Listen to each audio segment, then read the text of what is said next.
So first step I always do is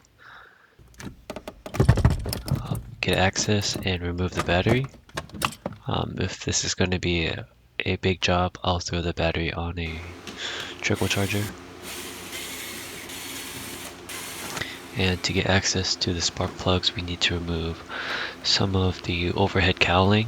So we have the air filter, the DMB box, and brake fluid filters. And then we have that under tray. Then we have to remove the air box with the filter. Remove the engine cover.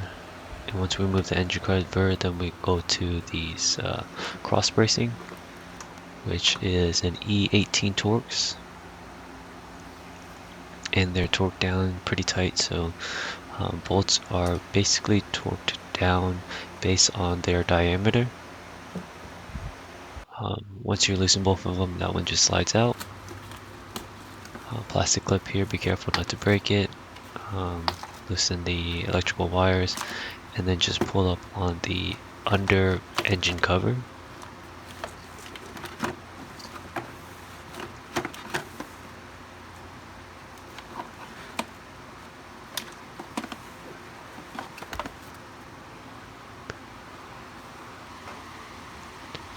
You kind of got to wiggle it across, like trying to get the last cookie out of the cookie jar.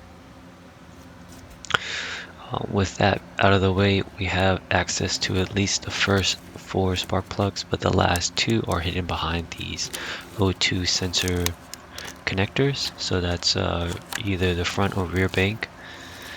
And underneath that, we'll have to remove the mounting bracket also, which is a Torx bit.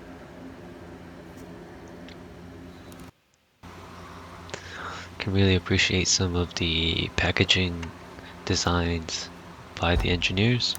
Really impressive on the material that they used and how tightly they packaged such a big component. Let's do a quick instant replay. If you ever wanted to find a 5th dimension portal, go ahead and drop a bolt in your engine bay, and most likely you'll open a 5th dimension portal, never to see that bolt or nut ever again. Loosening that bracket, we gain access to the back half, the 5th and the 6th spark plugs and coil packs. So it's a really simple procedure. Lifting up on the plugs will automatically push the coil pack upwards, unseating them, and then to fully dismount them, just use a flathead to unplug the electrical connector. Repeat this for all 6 spark plugs. Whenever I remove it, I try to take a look on the current condition. So these were actually pretty good condition. Nothing in the computer really said that I had to remove these, but just going to do so for peace of mind and preventative maintenance.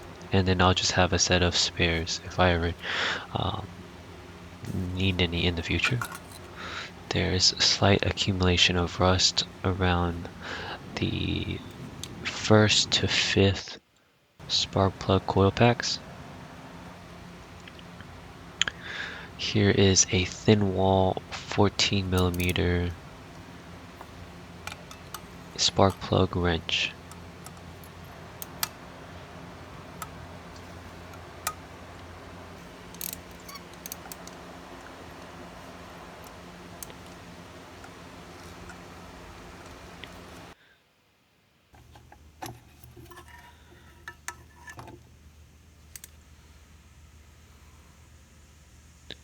So the condition of the spark plugs looked pretty decent. I'm not a spark plug expert, but the tips were very clear.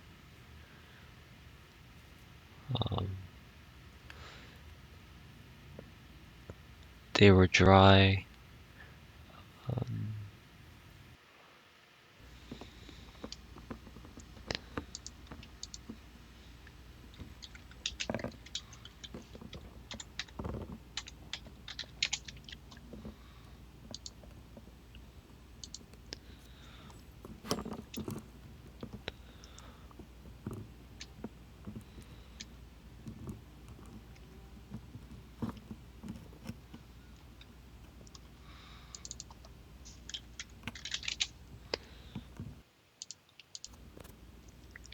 So the electrodes were pretty clear, and then also the center electrode was also clear. The two threads were also clear. Um, and the insulator and ribs seemed like in decent condition. The boots were also fine.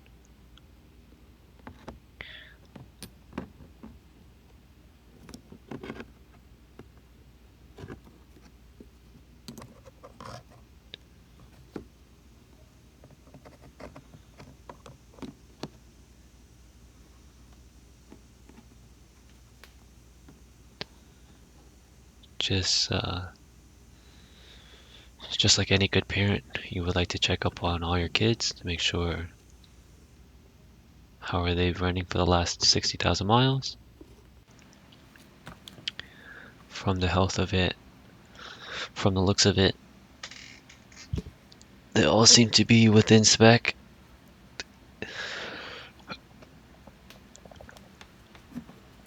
It can do no harm by changing them early, other than